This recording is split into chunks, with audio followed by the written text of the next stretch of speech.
Hey everyone, this is Siddharth. इस video में मैं आपको एक्सप्लेन करूंगा पार्लियामेंट्री फॉर्म ऑफ गवर्नमेंट और उसके कुछ इंपॉर्टेंट फीचर्स।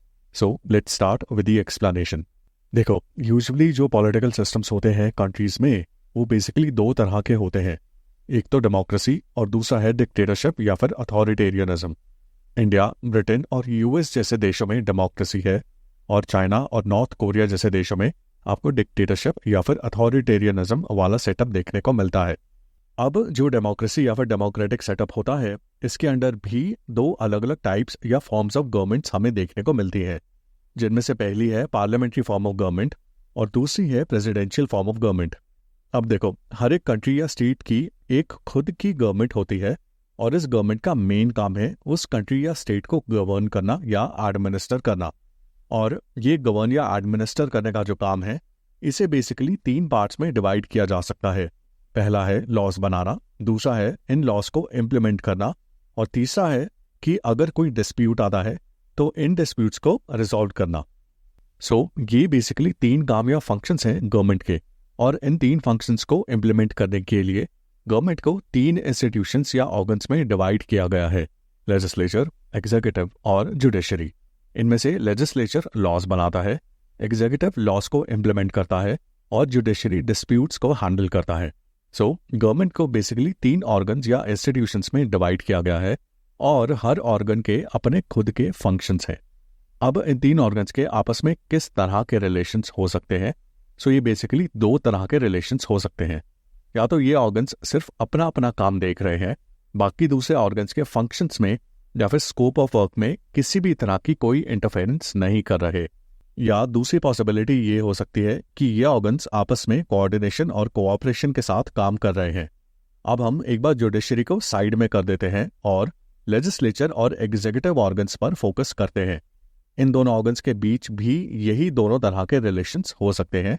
या तो एग्जीक्यूटिव और लेजिस्लेचर दोनों अपना अपना काम देख रहे हैं और एक दूसरे के काम में इंटरफेयर नहीं कर रहे, यानी कि एग्जीक्यूटिव सिर्फ लॉज इंप्लीमेंट कर रही है, और लॉस बनाने में जो कि लेजिस्लेचर का फंक्शन है, इसमें बिल्कुल भी पार्टिसिपेट नहीं कर रही।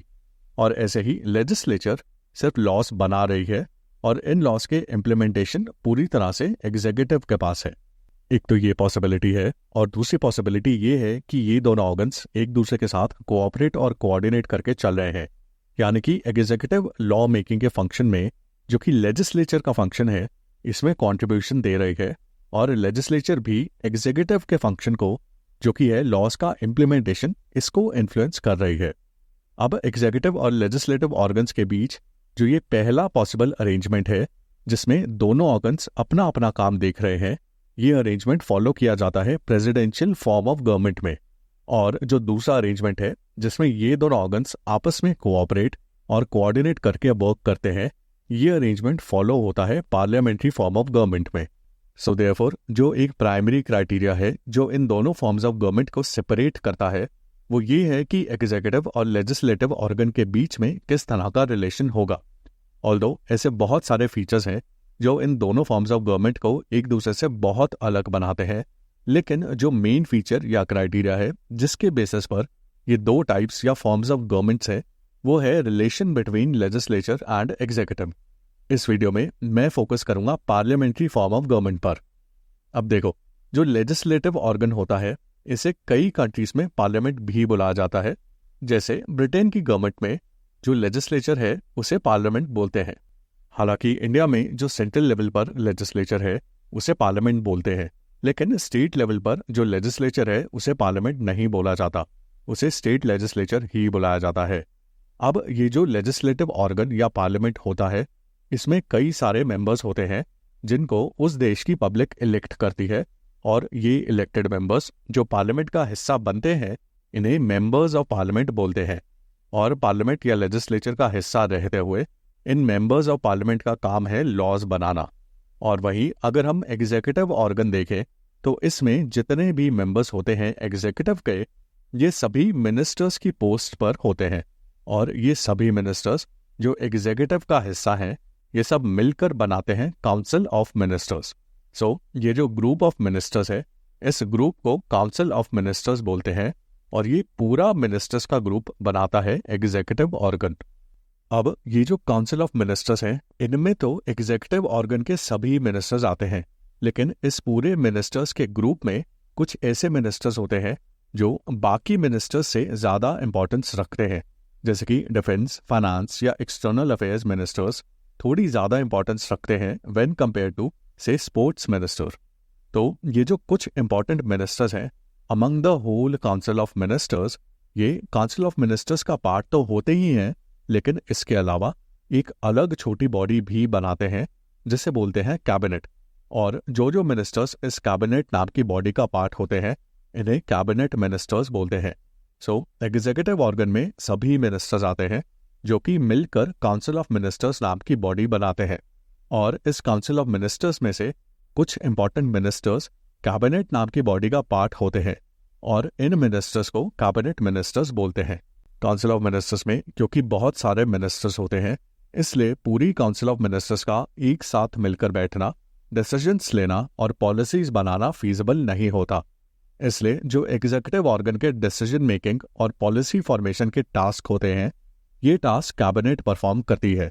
क्योंकि कैबिनेट एक छोटी बॉडी है विद ओनली इंपॉर्टेंट मिनिस्टर्स, इसलिए कैबिनेट में ज़्यादा जल्दी से किसी डिसीजन पर कंसेंसस बनाया जा सकता है।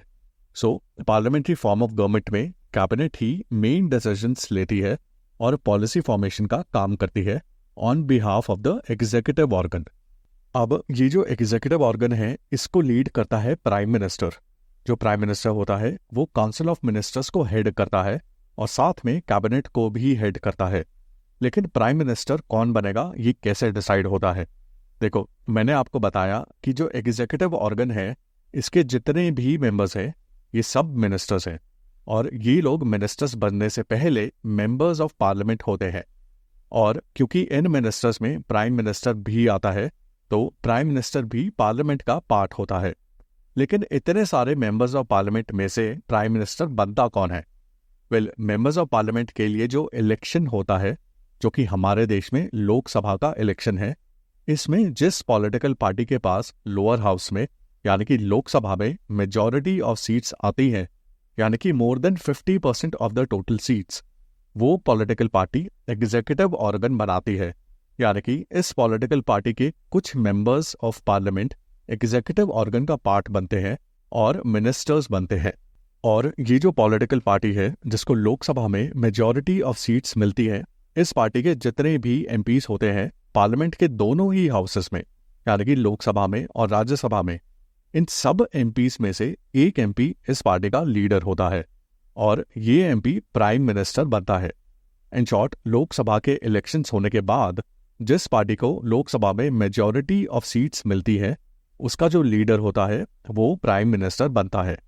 अब प्राइम मिनिस्टर के अलावा एग्जीक्यूटिव ऑर्गन में तो बहुत सारे मिनिस्टर्स होते हैं और इन मिनिस्टर्स को चूज करता है प्राइम मिनिस्टर। सो पीएम ही डिसाइड करता है कि सभी मेंबर्स ऑफ पार्लियामेंट में से कौन कौन से एमपीज एग्जीक्यूटिव ऑर्गन का पार्ट बनेंगे, यानी कि मिनिस्टर्स बनेंगे, और ये सभी मिनिस्टर्स मिलकर काउंसिल ऑफ मिनिस्टर्स बनाते हैं। अब यहाँ देखा जाए तो एग्जीक्यूटिव ऑर्गन में जितने भी मेंबर्स हैं जो कि मिनिस्टर्स की पोस्ट पर बैठे हैं, ये सभी मेंबर्स ऑफ पार्लियामेंट हैं, यानी कि मेंबर ऑफ लेजिस्लेटिव ऑर्गन हैं। So parliamentary form of government में एग्जीक्यूटिव ऑर्गन चलाने वाले लोग और कोई नहीं बल्कि लेजिस्लेटिव ऑर्गन के मेंबर्स ही हैं। और इस वजह से जो मेंबर्स ऑफ पार्लियामेंट मिनिस्टर्स बनके एग्जीक्यूटिव ऑर्गन को चला रहे हैं, they are collectively responsible to the legislature. In other words, क्योंकि एग्जीक्यूटिव ऑर्गन को चलाने वाले लोग लेजिस्लेटिव ऑर्गन से ही आए हैं, इसलिए executive organ is responsible towards the legislature for its acts and decisions. और ये मेन फीचर है जो पार्लियामेंट्री फॉर्म ऑफ गवर्नमेंट को डिफरेंशिएट करता है from presidential form of government, कि पार्लियामेंट्री फॉर्म ऑफ गवर्नमेंट में एग्जीक्यूटिव ऑर्गन कलेक्टिवली रिस्पॉन्सिबल है टुवर्ड्स द लेजिस्लेचर। और क्योंकि एग्जीक्यूटिव ऑर्गन रिस्पॉन्सिबल होता है टुवर्ड्स द लेजिस्लेचर, इसलिए एग्जीक्यूटिव ऑर्गन को ये मेक श्योर करना होता है कि उसके पास लेजिस्लेटिव ऑर्गन का सपोर्ट हो या फिर लेजिस्लेटिव ऑर्गन का कॉन्फिडेंस हो। अगर किसी भी मोमेंट लेजिस्लेटिव ऑर्गन को और स्पेशली लोकसभा या लोअर हाउस को ऐसा लगता है कि एग्जीक्यूटिव ऑर्गन अपना काम ठीक से नहीं कर रहा यानी कि एग्जीक्यूटिव ऑर्गन लोकसभा या फिर लोअर हाउस के मेजॉरिटी ऑफ मेंबर्स का सपोर्ट लूज कर देता है, तो पूरे एग्जीक्यूटिव ऑर्गन को या फिर सभी मिनिस्टर्स को रिजाइन करना पड़ता है। सो ये है पार्लियामेंट्री फॉर्म ऑफ गवर्नमेंट। अब पार्लियामेंट्री फॉर्म ऑफ गवर्नमेंट के टोटल 8 फीचर्स हैं, जिनको हम एक एक करके देखते हैं। इनमें से पहला फीचर है nominal and real executives. Parliamentary form of government में बेसिकली 2 तरह के एग्जीक्यूटिव्स होते हैं। पहला है नॉमिनल एग्जीक्यूटिव और दूसरा है real executive. Nominal executive president या मोनार्क होता है और रियल एग्जीक्यूटिव होता है देश का प्राइम मिनिस्टर। इंडिया के केस में नॉमिनल एग्जीक्यूटिव है इंडिया का प्रेसिडेंट और ब्रिटेन के केस में नॉमिनल एग्जीक्यूटिव है ब्रिटेन का किंग। नॉमिनल एग्जीक्यूटिव बेसिकली एक सेरेमोनियल पोजीशन होती है, यानी कि नॉमिनल एग्जीक्यूटिव के पास कोई मेजर पावर्स नहीं होती, और जो रियल पावर्स होती हैं वो रियल एग्जीक्यूटिव या फिर प्राइम मिनिस्टर के पास होती है। नॉमिनल एग्जीक्यूटिव को टाइट्यूलर एग्जीक्यूटिव या डी ज्योर एग्जीक्यूटिव भी बोला जाता है, और वही रियल एग्जीक्यूटिव को डी फैक्टो एग्जीक्यूटिव भी बोला जाता है। साथ ही साथ nominal executive head of state होता है और real executive head of government होता है। इसके बाद सेकंड फीचर है मेजॉरिटी पार्टी रूल। जो political party majority of seats यानी कि मोर देन 50% सीट्स गेन करती है पार्लियामेंट के लोअर हाउस में, यानी कि इंडिया के केस में लोकसभा में, वो गवर्नमेंट या फिर एग्जीक्यूटिव फॉर्म करती है। दिस मीन्स जो मिनिस्टर्स या फिर एग्जीक्यूटिव के मेंबर्स होते हैं वो इसी पॉलिटिकल पार्टी के मेंबर्स ऑफ पार्लियामेंट में से चुने जाते हैं। साथ ही में जो इस पॉलिटिकल पार्टी का लीडर होता है वो प्राइम मिनिस्टर अपॉइंट किया जाता है, और प्राइम मिनिस्टर को अपॉइंट करता है प्रेसिडेंट ऑफ इंडिया। और इनफैक्ट जो बाकी मिनिस्टर्स हैं जो इसी मेजॉरिटी गेन करने वाली पॉलिटिकल पार्टी के मेंबर्स ऑफ पार्लियामेंट हैं, इन्हें भी प्रेसिडेंट ऑफ इंडिया अपॉइंट करते हैं, लेकिन on the advice of prime minister.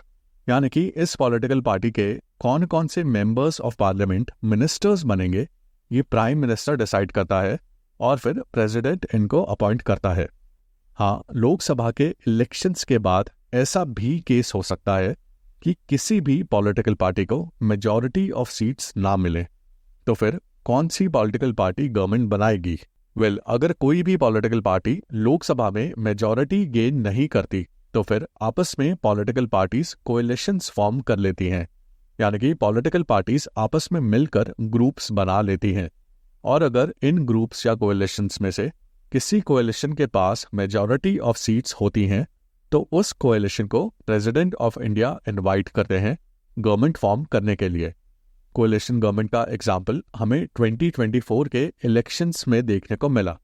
इस साल के लोकसभा के इलेक्शंस में किसी भी एक पॉलिटिकल पार्टी ने लोकसभा में मेजॉरिटी ऑफ सीट्स यानी कि 272 सीट्स नहीं जीती, लेकिन एनडीए नाम का एक कोएलिशन है जिसमें बीजेपी के साथ साथ कई सारी पॉलिटिकल पार्टीज आती हैं, और इस एनडीए कोएलिशन में जितनी भी पॉलिटिकल पार्टीज हैं इन सबकी सीट्स मिला दें तो वो मेजॉरिटी नंबर से ज़्यादा बनती हैं, और इस वजह से एनडीए कोएलिशन ने गवर्नमेंट बनाई और इसको लीड कर रहे हैं प्राइम मिनिस्टर मोदी। ये था second feature, majority party rule. Third feature है कलेक्टिव रिस्पॉन्सिबिलिटी। कलेक्टिव रिस्पॉन्सिबिलिटी का जो प्रिंसिपल है ये एक बहुत ही सेंट्रल फीचर है पार्लियामेंट्री फॉर्म ऑफ गवर्नमेंट का, और यही मेन फीचर है जो पार्लियामेंट्री फॉर्म ऑफ गवर्नमेंट को सेपरेट करता है प्रेसिडेंशियल फॉर्म ऑफ गवर्नमेंट से। ये फीचर डील करता है इस चीज से कि एग्जीक्यूटिव और लेजिस्लेटिव ऑर्गन्स के बीच किस तरह के रिलेशंस होंगे, और इस फीचर के अकॉर्डिंग जो एग्जीक्यूटिव है वो अपने एक्ट्स और डिसीजंस के लिए रिस्पॉन्सिबल है towards the legislature. In other words, जो मिनिस्टर्स हैं इन एग्जीक्यूटिव ऑर्गन वो रिस्पॉन्सिबल हैं towards the parliament in general and Lok Sabha in particular. और अगर इन सेट ऑफ मिनिस्टर्स को सरकार चलानी है तो ये ज़रूरी है कि इनके पास लोकसभा का कॉन्फिडेंस हो, यानी कि एग्जीक्यूटिव के पास मेजॉरिटी ऑफ लोकसभा के मेंबर्स का सपोर्ट होना चाहिए। ये जो सपोर्ट है लोकसभा का जो कि हर एक मिनिस्टर के पास होना चाहिए, ये एक लेवरेज की तरह काम करता है जिसके थ्रू लोकसभा एग्जीक्यूटिव में बैठे मिनिस्टर्स को रिस्पॉन्सिबल ठहरा सकती है। अगर लोकसभा को एट एनी पॉइंट ऐसा लगे कि एग्जीक्यूटिव में बैठे एक या एक से ज़्यादा मिनिस्टर्स ठीक से काम नहीं कर रहे हैं तो फिर लोकसभा एक मोशन पास कर सकती है जिसका नाम है नो कॉन्फिडेंस मोशन। ये मोशन एक या एक से ज़्यादा मिनिस्टर्स के अगेंस्ट पास किया जा सकता है, और इस मोशन को पास करने के लिए लोकसभा के जितने भी मेंबर्स हैं उनमें से मेजॉरिटी यानी कि मोर देन 50% का सपोर्ट चाहिए। और अगर ये मोशन पास हो जाता है तो फिर एग्जीक्यूटिव को यानी कि सभी मिनिस्टर्स को एक साथ रिजाइन करना पड़ेगा। अब जो एग्जीक्यूटिव है ये लेजिस्लेचर की तरफ ना ही सिर्फ रिस्पॉन्सिबल है बल्कि कलेक्टिवली रिस्पॉन्सिबल है। कलेक्टिव रिस्पॉन्सिबिलिटी का मतलब है कि कोई भी एक पर्टिकुलर मिनिस्टर की पार्लियामेंट की तरफ इंडिविजुअल रिस्पॉन्सिबिलिटी नहीं है, बल्कि पूरा काउंसिल ऑफ मिनिस्टर्स एक साथ रिस्पॉन्सिबल होगा। यानी कि अगर लेजिस्लेचर या पार्लियामेंट किसी एक भी मिनिस्टर के ऊपर अपना कॉन्फिडेंस लूज करता है, इन अदर वर्ड्स अगर एक भी मिनिस्टर के against no confidence motion pass होता है लोकसभा में, तो फिर सभी मिनिस्टर्स को यानी कि पूरी काउंसिल ऑफ मिनिस्टर्स को रिजाइन करना पड़ेगा। और क्योंकि काउंसिल ऑफ मिनिस्टर्स को हेड करता है प्राइम मिनिस्टर, इसलिए प्राइम मिनिस्टर को भी साथ में रिजाइन करना पड़ेगा। सो एग्जीक्यूटिव ऑर्गन जिसमें आता है काउंसिल ऑफ मिनिस्टर्स, ये पार्लियामेंट्री फॉर्म ऑफ गवर्नमेंट में एक टीम की तरह काम करती है, जिसमें सभी मिनिस्टर्स एक साथ रिस्पॉन्सिबल हैं टुवर्ड्स द लेजिस्लेचर। और अगर लोकसभा अपना सपोर्ट खींच लेती है किसी भी एक मिनिस्टर के अगेंस्ट, तो फिर पूरे काउंसिल ऑफ मिनिस्टर्स को रिजाइन करना पड़ेगा। ये जो कलेक्टिव रिस्पॉन्सिबिलिटी का प्रोविजन है ये मेंशन्ड है इंडियन कॉन्स्टिट्यूशन के आर्टिकल 75 में। इसके बाद नेक्स्ट फीचर है political homogeneity. Homogeneity means all of the same kind, यानी कि सब एक ही तरह के हैं। और पॉलिटिकल होमोजेनिटी मीन्स सब एक सिमिलर पॉलिटिकल आइडियोलॉजी फॉलो करते हैं। ये कैसे है मैं बताता हूँ। देखो, जैसा मैंने आपको बताया, जिस पार्टी को मेजॉरिटी ऑफ सीट्स मिलती हैं लोकसभा में, उस पार्टी का लीडर प्राइम मिनिस्टर बनता है, और प्राइम मिनिस्टर डिसाइड करता है कि कौन कौन से members of parliament council of ministers या फिर एग्जीक्यूटिव ऑर्गन का पार्ट बनेंगे। यूजुअली प्राइम मिनिस्टर अपनी ही पार्टी के मेंबर्स ऑफ पार्लियामेंट को सिलेक्ट करता है मिनिस्टर्स की पोजीशन के लिए। एंड देयरफॉर जो काउंसिल ऑफ मिनिस्टर्स के मेंबर्स होते हैं यानी कि जो मिनिस्टर्स होते हैं, ये यूजुअली एक ही पॉलिटिकल पार्टी के होते हैं। और क्योंकि हर पॉलिटिकल पार्टी की अपनी एक पॉलिटिकल आइडियोलॉजी होती है जो कि उस पॉलिटिकल पार्टी के मेंबर्स फॉलो करते हैं, इसलिए इन सभी काउंसिल ऑफ मिनिस्टर्स के मेंबर्स की एक सिमिलर पॉलिटिकल आइडियोलॉजी होती है, और इसे बोलते हैं पॉलिटिकल होमोजेनिटी। इनफैक्ट अगर कोई एक particular political party majority seats नहीं गेन करती लोकसभा में और as a result coalition government form होती है, यानी कि एक ग्रुप ऑफ पॉलिटिकल पार्टीज एक साथ मिलकर गवर्नमेंट बनाती है, तो इस केस में भी यूजुअली हमें काउंसिल ऑफ मिनिस्टर्स में सिमिलर पॉलिटिकल आइडियोलॉजी देखने को मिलती है, क्योंकि यूजुअली पॉलिटिकल पार्टीज कोएलिशन बनाती हैं उन पॉलिटिकल पार्टीज के साथ जिनकी कुछ हद तक एक सिमिलर आइडियोलॉजी होती है। इसलिए भले ही कोएलिशन गवर्नमेंट में डिफरेंट पॉलिटिकल पार्टीज के मिनिस्टर्स होते हैं, लेकिन क्योंकि इन पॉलिटिकल पार्टीज की एक सिमिलर पॉलिटिकल आइडियोलॉजी होती है, इसलिए इन मिनिस्टर्स की भी काफी हद तक एक सिमिलर पॉलिटिकल आइडियोलॉजी होती है। और इसलिए कोएलिशन गवर्नमेंट में भी हमें पॉलिटिकल होमोजेनिटी देखने को मिलती है। नेक्स्ट फीचर है डबल मेंबरशिप। जैसा मैंने आपको बताया कि एग्जीक्यूटिव ऑर्गन के जो मेंबर्स होते हैं, यानी कि काउंसिल ऑफ मिनिस्टर्स में जो मिनिस्टर्स बनते हैं, ये लोग पहले तो लोकसभा के इलेक्शंस लड़ते हैं और उस इलेक्शन को जीतकर पार्लियामेंट के मेंबर्स बनते हैं, और फिर प्राइम मिनिस्टर इन्हें सिलेक्ट करते हैं for ministerial positions in the executive. So ये जो मिनिस्टर्स होते हैं ये लेजिस्लेचर का पार्ट होते हैं एज मेंबर्स ऑफ पार्लियामेंट, और साथ में एग्जीक्यूटिव का पार्ट भी बनते हैं एज मिनिस्टर्स। सो इस तरह से इन मिनिस्टर्स के पास डबल मेंबरशिप होती है। ये लेजिस्लेचर और एग्जीक्यूटिव दोनों का हिस्सा बनते हैं।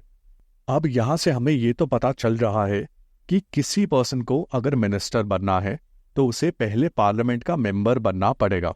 लेकिन इस केस में एक एक्सेप्शन है, और एक्सेप्शन ये है कि बिना मेंबर ऑफ पार्लियामेंट रहे भी एक पर्सन मिनिस्टर बन सकता है, लेकिन ये पॉसिबल है ओनली फॉर 6 कंसेक्यूटिव मंथ्स।